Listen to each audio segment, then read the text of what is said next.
2021년 마지막 주일 예배입니다. 우리 2021년 한 해 동안도 하나님께서 1년 동안 엎드림 교회를 지켜주시고 지금까지 오게 하셨습니다. 그래서 오늘은 2021년 마지막 주일이고 또한 다음 주일은 2022년 첫 주일입니다. 그래서 2021년 마지막 주일과 2022년 첫 주일을 맞이해서 이번 주와 다음 주에는 복음의 능력이라는 제목으로 말씀을 나누고자 합니다. 그래서 오늘은 첫 번째 시간, 다음 주에는 두 번째 시간으로서 우리가 2021년을 돌아보고 2022년을 계획하면서 우리가 믿고 있는 그 복음에는 어떤 능력이 있는지, 그리고 그 복음의 능력을 우리가 2021년도에는 정말 잘 사용하는지, 또한 2022년도에는 어떻게 하는 것이 복음의 능력을 잘 사용하는 것인지에 대해서 생각해보는 시간을 갖도록 하겠습니다. 이번 주는 거의 대부분 다 2021년 마지막 주일이기 때문에 거의 모든 교회에서 이제 내년도 2022년도 표와 주제 말씀을 발표하는 주로 삼을 것입니다. 그래서 목사님들께서 나오셔서 이제 내년 2022년도에 우리 교회는 어떤 표입니다, 어떤 주제 말씀을 할 것입니다 라고 선포하는 그런 주일로서 오늘 말씀하실 텐데, 저희 교회는 말씀드렸지만 교회가 없어지지 않는 한, 교회가 사라지기 전까지는 같은 표와 같은 주제 말씀으로서 오늘 말씀을 표와 주제 말씀을 하려고 합니다. 먼저 주보 앞면을 보셔서 우리 같이 표를 다시 한번 읽도록 하겠습니다. 표입니다. 다 같이 읽겠습니다. 시작. 하나님께 엎드림이 축복이다. 아멘. 자, 우리 주제 말씀, 우리 요한복음 6장 39절 말씀, 우리 주보 앞면에 있죠? 다 같이 읽겠습니다. 시작. 나를 보내신 이의 뜻은 내게 주신 자 중에 내가 하나도 잃어버리지 아니하고 마지막 날에 다시 살리는 이것이니라. 아멘. 자, 주제 말씀은 요한복음 6장 39절, 그리고 표어는 하나님께 엎드린 축복이다. 네. 이것은 이제 저희 교회가 없어지는 그 순간까지 이 같은 주제 말씀과 같은 표어로서 오늘 달려갈 것이고, 우리가 이 주제 말씀대로 살지 않고 이 표대로 살지 않는다면 우리가 정말 이 교회의 존속에 대해서 하나님께서도 생각하지 않을까. 그래서 하나님께서 주신 주제 말씀이고 하나님께서 주신 표이기 때문에 우리가 이 표와 주제 말씀은 필수적으로 이 말씀이 내 삶이 될 수 있도록 필수적으로 지켜야 될 줄 믿습니다. 오늘 말씀은 마태복음 26장 말씀으로서 오늘 예수님의 겟세마네 기도 사건을 다루고 있습니다. 자, 오늘 먼저 36절부터 38절 말씀을 먼저 처음부터 한번 보도록 하겠습니다. 36절부터 38절 나같이 읽겠습니다. 시작. 이에 예수께서 제자들과 함께 겟세마네라는 곳에 이르러 제자들에게 이르시되 내가 저기 가서 기도할 동안에 너희는 여기 앉아있으라 하시고 베드로와 세베대의 두 아들을 데리고 가실새 고민하고 슬퍼하사 이에 말씀하시되 내 마음이 매우 고민하여 죽게 되었으니 너희는 여기 머물러 나와 함께 깨어있으라 하시고. 아멘. 예수께서 십자가에 달려 죽기 바로 직전에 겟세마네라는 곳에 가셔서 기도하신 장면입니다. 처음에는 12명의 제자들과 같이 가시다가 37절 보면 세베대와 두 아들을 데리고 따로 기도의 장소까지 같이 가셨음을 볼 수 있습니다. 왜 그렇게 하셨냐? 많은 이야기들, 많은 추측들이 있습니다. 제가 봤을 때는 이 베드로와 세베대의 두 아들 야고보와 요한인데 이 세 명을 따로 데리고 가신 이유는 바로 나중에 초대교회 수장들이 되시기 때문에 따로 기도하게끔 하신 것이 아닌가 생각합니다. 특별히 사도행전을 보면 사도행전 3장에서는 베드로와 요한이 안진뱅이를 고친 사건이 나오고, 그리고 사도행전 12장 말씀 보면 야고보가 최초의 순교자가 됩니다. 제자들 중에. 그 베드로와 야고보와 요한, 즉 초대교회의 수장들로서 예수님께서는 이들을 훈련시키고 준비시켜야 되기 때문에 따로 세 명을 따로 데리고 가신 것이 아닐까 생각합니다. 그러면서 이제 38절부터 예수님의 기도가 나오는데, 이제 39절 말씀 다 같이 한번 읽겠습니다. 39절 다 같이 읽겠습니다. 시작. 조금 나가사 얼굴을 땅에 대시고 엎드려 기도하여 이르시되 내 아버지여 만일 할만하시거든 이 잔을 내게서 지나가게 하옵소서. 그러나 나의 원대로 마옵시고 아버지의 원대로 하옵소서 하시고. 아멘. 자, 이때부터 이제 예수님의 기도가 나오는데 39절 그리고 42절, 44절 총 3번에 걸쳐서 예수님께서 기도하십니다. 근데 44절 말씀 보면 같은 말씀으로 기도하셨다라고 나옵니다. 같은 말씀으로. 39절과 42절 말씀 보면 공통적으로 들어가는 단어가 있는데 바로 잔입니다. 이 잔을 내게서 옮기시옵소서. 이 잔을 내게서 옮기시옵소서. 지나갈 수 없거든. 뭐 이런 표현들이 나옵니다. 그러니까 42절에 44절에서도 역시 동일한 내용을 기도하셨음을 볼 수 있습니다. 그래서 오늘은 크게 3가지를 같이 질문하고 답변해보는 시간을 갖고 하는데, 첫 번째는 이 잔이 의미하는 것이 무엇일까? 그리고 두 번째는 그 첫 번째 기도와 두 번째 기도 사이에 보면 제 아들, 즉 베드로와 야고보와 요한에게 오셔서는 깨어 기도하라고 41절에 말씀하고 계신데, 이 깨어 기도하라는 것의 의미는 도대체 무엇일까? 그리고 마지막 45절 말씀 보면 이제는 자고 쉬라라고 말씀하십니다. 이제는 자고 쉬라. 이 말씀은 또한 어떤 의미인가? 이 3가지에 대해서 말씀하고 이것을 우리 교회에 2022년도에 어떻게 적용할 수 있을까를 같이 보면서 말씀 마치도록 하겠습니다. 자, 첫 번째 질문은 이것입니다. 예수님께서 3번의 기도의 내용에 등장하는 이 잔은 어떤 의미를 갖고 있는가라는 것입니다. 제가 이 설교를 준비하면서 많은 자료들을 찾아봤습니다. 이 잔에 대해서 어떻게 말씀하시는지에 대해서 많이 찾아봤는데 크게 3가지 정도로 나누어서 볼 수 있습니다. 첫 번째는 이 잔은 죽음을 의미한다 라고 보는 견해입니다. 즉 예수님께서 이렇게 기도하신 겁니다. 이 죽음을 내게서 지나가게 하옵소서. 그러나 나의 원대로 마옵시고 아버지의 원대로 하옵소서 라고 기도하는 것이다 라는 것이 첫 번째 의견입니다. 즉 이 의견에는 이렇게 이 근거에 의해서 이렇게 이야기할 수 있습니다.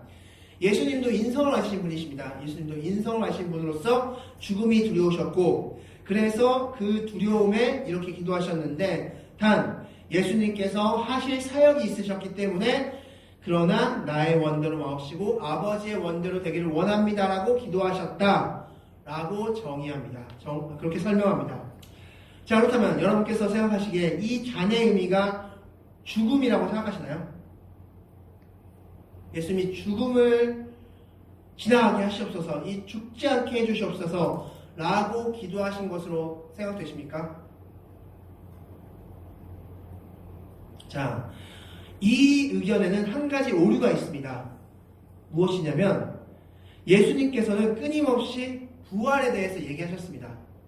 나는 곧 3일 만에 죽고 다시 부활할 것이다 라고 늘 말씀하셨는데 만약 예수님이 말씀하신 이 잔이 죽음이라면 예수님은 이제 곧 부활하실 것이 이미 정해지고 선포된 분이 과연 그 죽음 자체를 두려워할 수 있었겠느냐 하는 것입니다. 과연 죽음을 두려워할 수 없겠느냐 라는 의견이 있을 수 있죠. 그래서 100% 이것이다 라고 말할 수는 없을 것 같습니다. 자, 두 번째로 이 잔의 의미가 육적인 고통 그리고 혹은 심적인 고통을 의미하는 것이다 라는 설명이 있습니다. 즉 이렇게 설명할 수 있습니다. 이 잔을 내게서 옮기시옵소서. 즉 이 고통과 이 마음적인 아픔을 내게서 지나가게 해주시옵소서 라고 기도하는 것이다 라는 의견이 있습니다. 즉 역시 예수님은 인성을 하시는 분이시기 때문에 인간이 느낄 수 있는 고통, 이제 예수님이 십자가에 지시면 채찍을 맞으셔야 되고요. 그리고 가시면을 쓰셔야 되고요. 온갖 욕설을 들으셔야 되고 침뱉음을 당하셔야 되고 좌우에 못으로서 십자가에 못 박히심을 당하셔야 됩니다. 그런 고통이 이제 앞으로 전개될 것이기 때문에 그것에서 오는 고통이 바로 인간적으로 그런 고통이 느껴지기 때문에 그래서 이 고통을 지나가게 해주시옵소서. 그러나 예수님이 오신 목적이 십자가에 달려 죽기 위해서 오신 것이기 때문에 그러나 나의 원대로 마옵시고 아버지의 원대로 되기를 원합니다 라고 기도한 것이다 라는 것이 두 번째 주장입니다. 자, 이 의견에 대해서는 여러분 어떻게 생각하십니까? 네. 자, 이 의견에도 역시 하나의 모순점이 있습니다. 자, 예수님의 고통 과연 어떤 것이 가장 큰 고통이었을까에 대한 질문입니다. 예수님의 고통의 의미. 사실 예수님의 고통의 가장 큰 고통은 바로 어제였습니다. 어제가 무슨 날이었습니까? 바로 성탄절이었죠. 예수님은 신으로서 이 세상 창조하시고 나중에 후에 심판하러 오실 그런 예수님인데, 그 예수님이 인간의 몸을 입고 이 땅에 오신다? 그것 자체가 예수님에게는 고통이라는 것입니다. 우리에게는 어제 그 성탄절이 기쁨이고 축복이지만, 그러나 예수님에게 있어서는 그것이 고통이었다는 것입니다. 쉽게 말해서 이런 것입니다. 우리가 바퀴벌레들을 위해서 대신 죽는 것입니다. 내가 바퀴벌레가 되어서 바퀴벌레가 갖는 그 행하는 모든 고통을 다 당하시면서 죽으시는 것. 그것을 실행하시러 바퀴벌레가 되어야 되는 것입니다. 바로 예수님이 우리가 되신 인간이 되셨다는 것은 단순히 어떤 모양적인 변화가 아니라 신적인 존재가 죄 많은 인간의 몸을 입고 그 인간에게 둘러싸여서 고통을 33년간 겪는다. 바로 그것이 성탄절의 의미인 것입니다. 왜 예수님께서 그러셔야 됐습니까? 바로 우리의 죄를 사하시기 위해서. 인간의 죄는 인간이 짊어져야만 했기 때문에, 그래서 그러셨던 것 뿐이지, 바로 예수님께서 이 땅에 내려오셔서 태어나신 그것은 바로 가장 큰 고통이었을 것입니다. 즉 못박힘, 채찍질, 침뱉음, 그것보다 훨씬 큰 고통은 바로 태어남이었습니다. 태어남. 그렇기 때문에 이 의견, 즉 이 자녀를 내게서 옮기시옵소서라는 이 기도는 사실 지금 할 것이 아니라 더 정확히 이야기하면 예수님이 태초 전부터 하셨어야 하는 기도라는 것이죠. 즉 이건 역시 2% 좀 부족한 부분이 있습니다. 자, 그렇다면 세 번째 의견은 무엇일까? 그걸 보기에 앞서서 첫 번째 이 의견과 두 번째 의견에 핵심이 있습니다. 무엇일까요? 이 첫 번째 의견, 즉 이 잔해의 의미는 죽음이다. 두 번째, 이 잔해의 의미는 고통이다. 이 두 가지 의견의 핵심이 있습니다. 무엇일까요? 바로 이 두 의견 다 예수님의 인성에 초점을 맞췄다는 것입니다. 예수님의 인간적인 모습에 초점을 맞춰서 인간이라면 이런 죽음을 두려웠을 것이고 인간이라면 이런 고통을 두려웠을 것이다. 그러나 세 번째 의견은 이것입니다. 이 잔해의 의미는 하나님과의 단절을 의미한다가 바로 세 번째 의견입니다. 즉 이렇게 기도하신 겁니다. 이 잔을 내게서 지나가게 하옵소서. 즉 하나님과 단절되기 원치 않습니다. 단절되기 싫습니다. 라는 것입니다. 예수님께서 십자가에 달려 돌아가셨다는 것은 인간적으로 고통받았다, 아팠다, 모욕당했다, 수치스러웠다, 그런 의미가 아닙니다. 정확한 의미는 하나님과 단절되었다는 의미입니다. 나무에 달린 자마다 하나님께 저주받았나니, 예수님께서 나무에 달렸다는 것은 하나님과 단절되었다는 것의 의미입니다. 이제 곧 예수님은 하나님과 단절되어야만 했습니다. 그래서 예수님이 기도하신 기도의 제목이 뭡니까? 가상 7원 중에 하나가 엘리 엘리 라마 사박다니, 나의 하나님 어찌하여 나를 버리셨나이까? 라는 기도입니다. 바로 그 단절이 싫었고 두려웠던 것입니다. 바로 이것이 가장 크게, 제가 봤을 때 가장 확실한 그런 의견이라고 생각합니다. 예수님께 가장 큰 고통은 육적인 고통이 아니었습니다. 바로 영적으로서 하나님 아버지, 창조 전부터, 언제부터인지도 모를 만큼 창조 전부터 하나님, 예수님, 성령님은 함께 계셨습니다. 함께 계신 그 하나님과 유일하게 단절된 적이 있었는데 딱 3일. 언제였습니까? 십자가의 고통, 그 십자가 사건과 죽음, 그을 겪었던 그 3일이었습니다. 3일 동안만큼은 하나님과 예수님과 단절되었습니다. 자, 아이가 가장 크게 울 때는 언제입니까? 바로 부모님이 떨어질 때죠. 부모님이 너 두고 간다? 농담조로 이렇게 부모님들은 말씀하시는데 그 이야기를 아이는 세상 떠나갈 때 줍니다. 잠깐 동안 몇 년 동안 같이 부모님과 같이 산 아이도 그 부모님이 잠깐 자기를 버릴 듯한 그런 말을 하거나 그런 행동을 보이면 세상 떠나갈 때 줍니다. 그런데 예수님은 언제인지도 모를 만큼 그때부터 하나님과 함께 늘 계셨다가 이제는 하나님의 저주, 정확히 말하면 내가 받아야 될 저주, 그 저주로 인해서 하나님과 단절되어야만 했습니다. 그 단절되는 것을 피해 주십시오. 그 단절되는 것을 지나가게 하시옵소서. 그러나 나의 원대로 하시고 아버지의 원대로 되기를 원합니다. 자, 우리가 이 하나님과 예수님과의 이 단절의 의미를 사실 100% 공감할 수는 없습니다. 왜냐하면 우리가 인간이기 때문에 육적인 고통을 우리가 충분히 이해할 수 있습니다. 그래서 우리가 이 잔을 육적인 고통, 인성을 가진 예수님께 때문에 이런 고통이 있었을 것이다 라고 추측할 수 있습니다. 쉽게. 그러나 하나님과의 단절을 추측하기는 힘듭니다. 왜냐하면 우리는 그 영적인 의미, 즉 하나님과의 단절의 의미를 깊게 생각해 본 적이 없기 때문입니다. 그 두려움, 예수님이 겪으셔야 됐을 그 두려움을 우리는 깊게 묵상해 본 적이 없기 때문입니다. 예수님은 어떤 정도의 고통이었길래 3번씩이나 39절 말씀 보면 얼굴을 땅에 대시고 기도할 수밖에 없었을까? 하나님과 단절이 어떤 의미인지 우리가 오늘 이 시간 한번 묵상하셨으면 좋겠습니다. 하나님과 단절된다? 그것이 과연 어떤 의미일까? 그것을 오늘 집에 가셔서 이 말씀을 다시 한번 묵상하시면서 어떤 의미였길래 예수님께서 이렇게 땀방울에서 핏방울이 될 정도로 그렇게 두렵고 떨림으로써 기도하셔야만 했을까를 생각하시는 여러분이 되셨으면 좋겠습니다. 첫 번째 잔의 의미는 이것입니다. 바로 이 잔은 하나님과의 단절을 의미합니다. 자, 두 번째입니다. 첫 번째 기도가 끝난 다음에 40절부터 보면 제 아들에게 오십니다. 베드로, 야고보, 요한에게 오셔서 이렇게 말씀하시죠. 40절입니다. 제 아들에게 오사 그 자는 것을 보시고 베드로에게 말씀하시되 너희가 나와 함께 1시간도 이렇게 깨어있을 수 없더냐. 시험에 들지 않게 깨어 기도하라. 마음에는 원이로되 육신이 약하도다. 자, 여기서 깨어 기도하라고 말씀하십니다. 무슨 뜻일까요? 깨어 기도하라.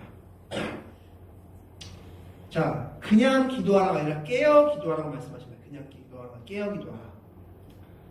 자, 여러분께 한번 질문 드려보겠습니다. 영성은 무엇일까요? 영성. 우리가 영성이 있다는 표현을 가끔씩 합니다. 아, 저 사람 영성이 참 넘쳐. 영성이 참 대단해. 이런 표현들을 합니다. 기독교에서 자주 쓰는 단어인데 이 영성은 어떤 의미일까요? 영성이란. 이 영성이라는 뜻은 바로 하나님과의 관계성을 의미합니다. 그래서 하나님과의 관계성이 깊은 사랑을 가리켜 영성이 있다라고 볼 수 있습니다.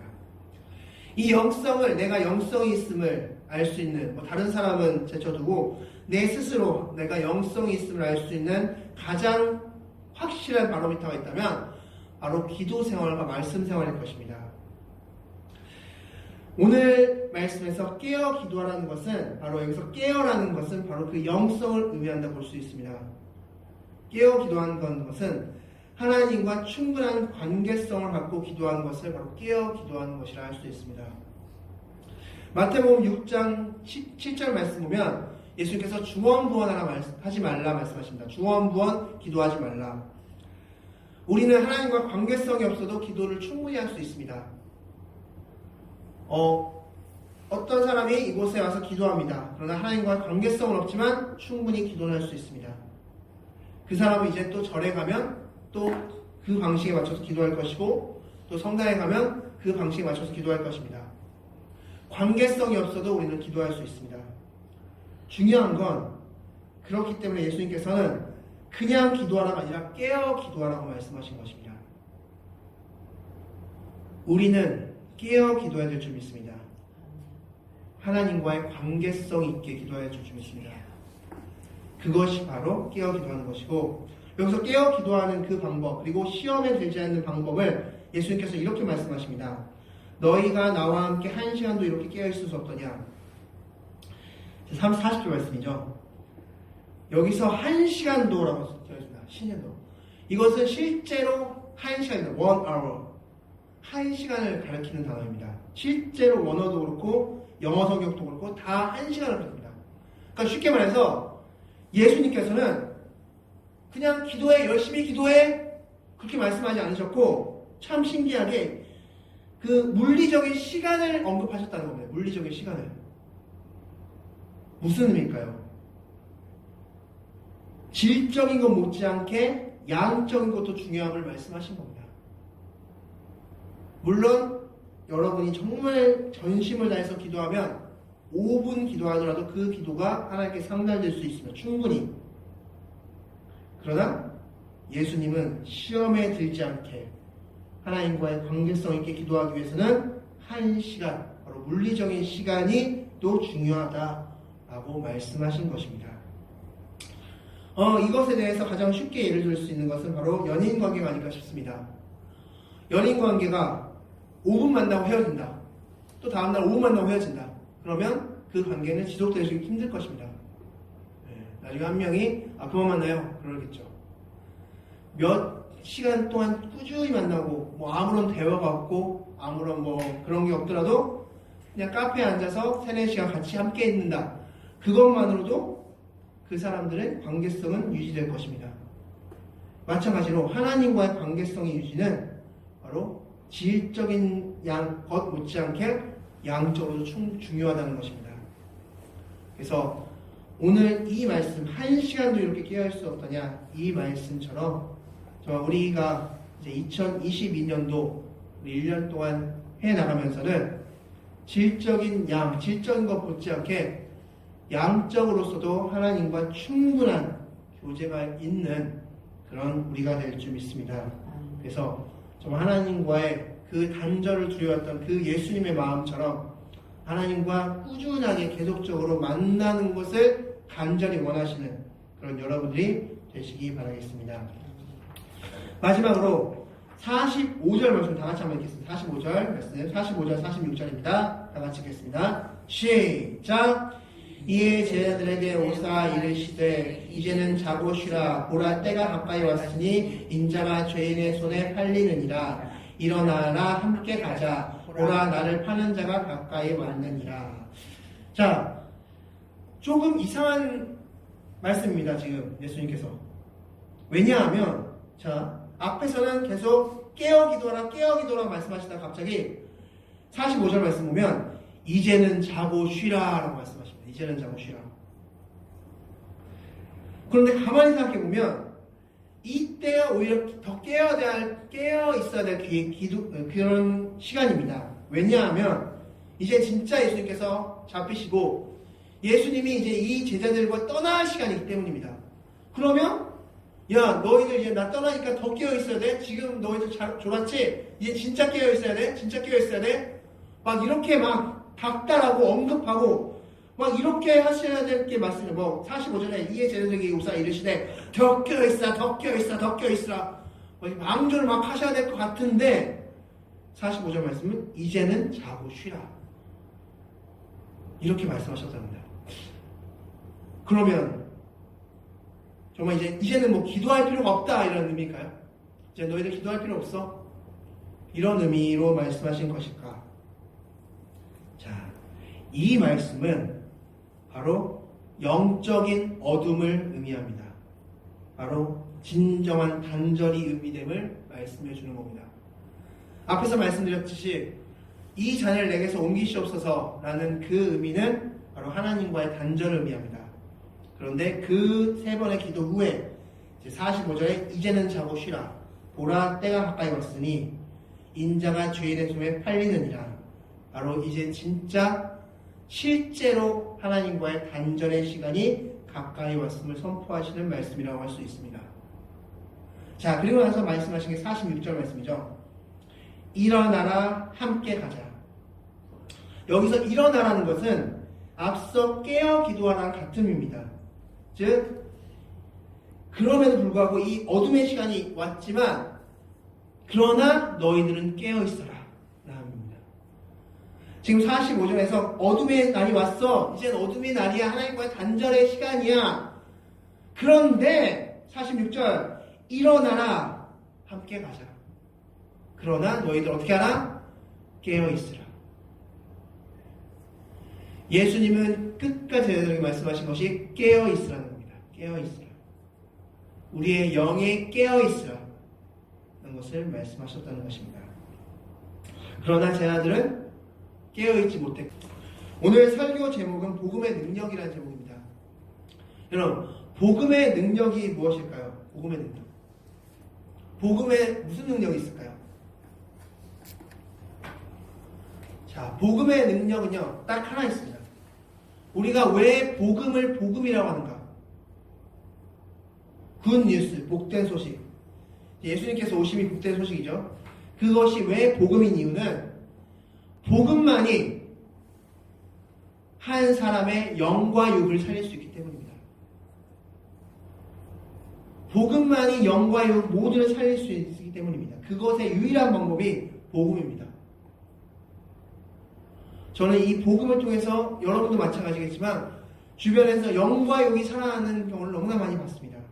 그것을 이제 말씀을 통해서 우리 확인하고 있습니다. 자, 다 같이 요한복음 12장 24절 다 같이 읽겠습니다. 시작! 내가 그리스도로 진실로 너희에게 이르노니 한 알의 밀이 땅에 떨어져 죽지 아니하면 한 알 그대로 있고 죽으면 많은 열매를 맺느니라. 아멘. 자, 바로 예수님께서 이렇게 하셨죠. 예수님께서 죽으셨고 그래서 많은 열매를 맺었고 그 열매 중에 한 사람이 바로 우리라는 것이죠. 우리도 마찬가지입니다. 이 복음, 예수님께서 내 죄를 대신해서 십자가에 죽으시고 부활하셨다. 이 복음을 내가 정말로 믿고 내 마음속에 정말 가득히 있다면, 그렇다면 나도 많은 열매를 맺는 자가 될 수 있다는 겁니다. 내 안에서 많은 열매를 맺는 사람이 될 수 있습니다. 왜? 그것이 내가 잘나서, 내가 대단해서, 내가 말을 잘해서, 내가 똑똑해서, 내가 설득력이 있어서? 아니요. 복음이 복음이기 때문입니다. 우리 교회의 주제 말씀 요한복음 6장 39절 역시 바로 그 복음이죠.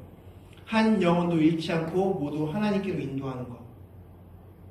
바로 한 영혼을, 죽을 뻔한 영혼을 다시 살리는 것이 복음입니다. 우리 교회는 바로 그 목적을 위해서 세워진 교회임을 기억하시기 바랍니다. 그러기 위해서는 우리가 깨어 있어야 됩니다. 깨어 있으려면 말씀과 기도가 충만해야 됩니다. 예수님께서 분명히 말씀하셨습니다. 한 시간도 이렇게 깨어 있을 수 없더냐. 나는 기도를 짧게 해도 난 정말 잘해요. 물론 맞습니다. 틀린 말 아닙니다. 그러나 분명히 예수님께서는 분명히 양적인 시간도 말씀하셨다는 겁니다. 양적 분량도 분명히 말씀하셨다는 겁니다. 한 시간도.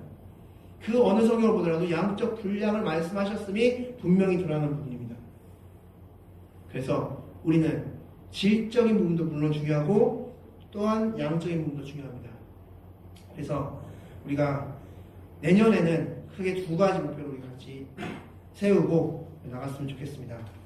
그래서 제가 2022년도 우리가 1년 동안 어떻게 이 양적인 부분을 채울 것인가에 대해서 고민하다가 두 가지를 같이 좀 나누고 설교 시간을 마치도록 하겠습니다.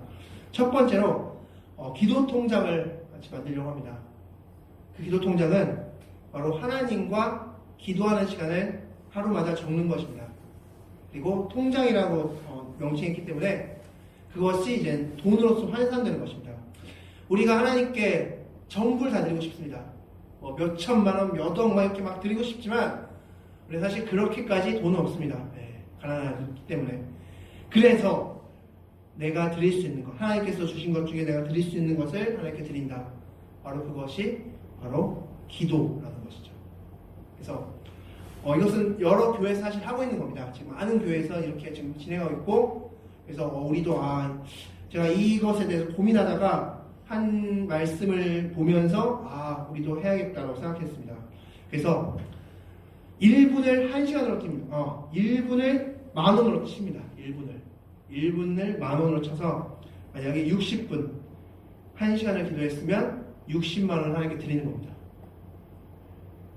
그렇게 해서 기도를 하나님께, 그래서 내가 진짜 재정적으로는 하나님께 다 드릴 수 없지만 내가 가지고 있는 기도 그 시간을 하나님께 온전히 드려서 그 충분하게 하나님께 기도 시간을 드려서 정말 기도에 헌신하는, 그래서 사실 다른 것이 중요한 것이 아니라 바로 나와 하나님과의 관계성을 갖는 그런 것으로서 우리가 충분히 좀 채워나갔으면 좋겠습니다. 그래서 이 부분에 대해서 이제 다음 주에 더 자세하게 말씀드리고 하겠습니다. 그래서 첫 번째는 우리 기도 통장을 해서 충분하게 하나님과 충분히 교통하는, 그래서 내가 1년을 이제 내년 이맘때쯤 봤을 때 내가 하나님에게 이만큼 시간을 드렸구나 라고 볼 수 있게끔, 그래서 내가 어제는 이때는 1시간 하나님께 드렸네, 60만 원 하나님께 드린 거구나, 이때는 2시간 하나님께 드렸네, 120만 원 하나님께 드린 거구나. 하나님께 정말 계속적으로 하나님께 충분하게 드리는 겁니다. 그래서 정말 내 시간에 하나님께 주신 그 귀한 시간 중에서 일부분을 나눠서 하나님께 충분히 기도하는 그런 시간. 그래서 특별히 우리가 말씀에도 나와 있지만 1시간도 깨어있지 않으면 시험에 든다 말씀하십니다. 이 말씀 바꾸면, 40절 말씀 바꾸면 1시간도 깨어있지 못하면 시험에 들 수밖에 없다 말씀하시는 것 때문에 충분하게 내 삶에서의 기도 시간을 충분히 확보하기 위해서 또 이렇게 한번 진행해 보도록 하겠습니다. 두 번째로 또 하나의 말씀 읽기표입니다. 말씀 읽기표.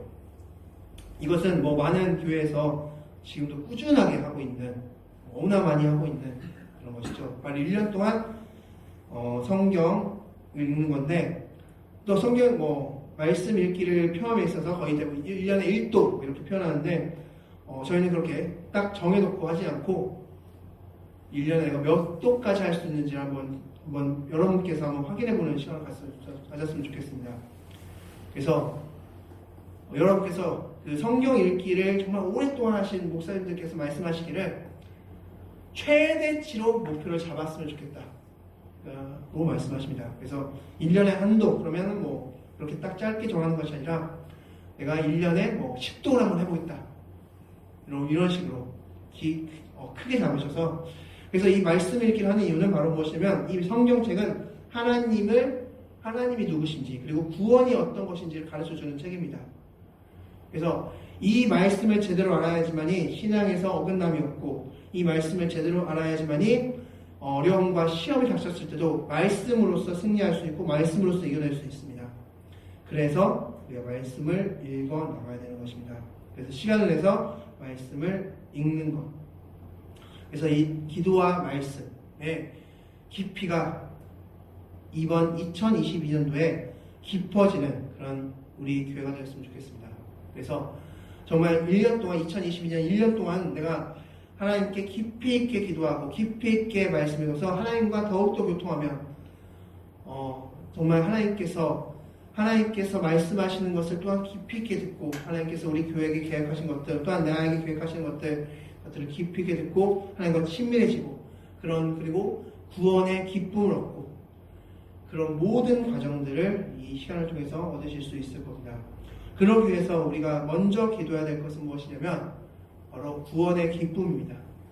내가 구원받았음이 정말로 기쁘고 정말로 행복하고 정말로 너무 좋다. 그러면 우리는 자연스럽게 하나님께 기도하고 하나님께 말씀 읽을 수 있을 것입니다. 그래서 우선은 가장 먼저 우리가 회복해야 될 것은 바로 구원의 기쁨입니다. 그래서 우리가 정말 내 인생의 영적인 11조를 2022년도에 드리고, 그렇게 드림으로써 내 삶의 주인은 하나님이심을 고백하는 그런 2022년이 주셨으면 좋겠습니다. 그래서 1년 동안, 우리가 2022년 1년 동안 그렇게 나갔으면 좋겠고, 다음 주에 이제 구체적으로 같이 이 말씀을 나눠보도록 하겠습니다. 이 말씀 마치겠습니다. 오늘은 바로 복음의 능력이라는 제목으로 같이 나누었습니다. 복음의 능력은 다른 건 없습니다. 복음의 능력은 살리는 능력입니다. 내가 살아나고 그리고 내 주변 사람들을 살릴 수 있는 것이 바로 복음의 능력입니다. 그래서 그 복음의 능력을 갖기 위해서 또한 그 복음의 능력의 바로 도구가 바로 말씀과 기도인 것입니다. 그래서 그 말씀과 기도가 정말 충분하게 우리 2020년도에 질적인 것도 물론 충분히 돼야 되지만 양적인 것도 충분히 되는 그런 2022년도가 되어서 2022년도 한 해는 정말 나로 인해서 이렇게 많은 영혼들이 살아났습니다. 나로 인해서 이렇게 많은 사람들이 영과 육의 생명을 얻었습니다. 라고 간증할 수 있는 그런 2022년도가 되기를 기도하겠습니다. 다 같이 하나님께 기도하겠습니다. 자, 다 같이 기도합니다.